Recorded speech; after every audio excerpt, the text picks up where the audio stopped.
Starting with about 6 feet of yarn on your needle, make sure you leave this tail here so that your needle doesn't pop off. And we're going to start up here on our name and follow it exactly as you would when you're writing it.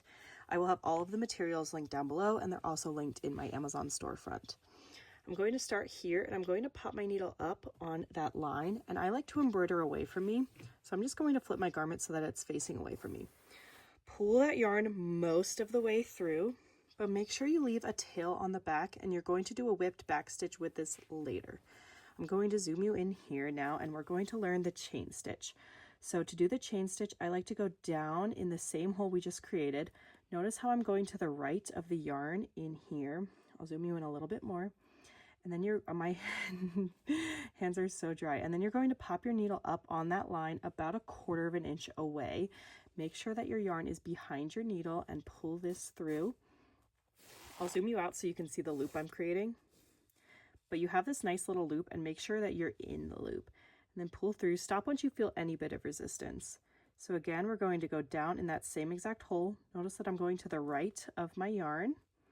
And again, pushing it up about 1/4 of an inch away.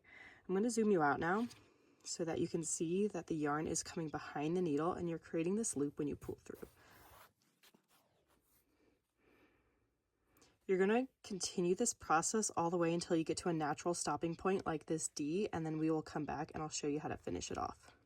What I like to do here though is I like to stop a little bit away from where I actually want to put my needle in, and then I'm going to put my needle down into the letter kind of up here. That way you have a good long piece of yarn that you can then cover when you come back down. When you get to a point where all of your yarn has been embroidered, you can then flip the garment inside out, and I'll show you how to finish off the insides of it. So you should have a few pieces of tail. So we have the tail that we started off with that I told you to leave out, and then we have a few other pieces because we were embroidering. What you're going to do is you're going to thread one of the pieces on your needle.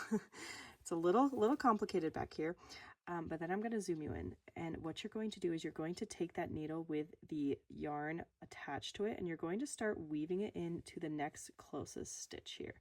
I like to go about 2 inches doing this. This is called a whipped back stitch, and this is actually more secure than a knot. So any chance I have to do this, I'm going to do it, because not only is it more secure, but it helps the garment lay flat, and then you don't have those annoying knots on the back of your sweater that your take hits. So I'm going to go for about 2 inches, and then I'll come back and show you.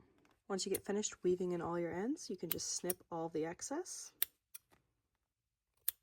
And there you have it.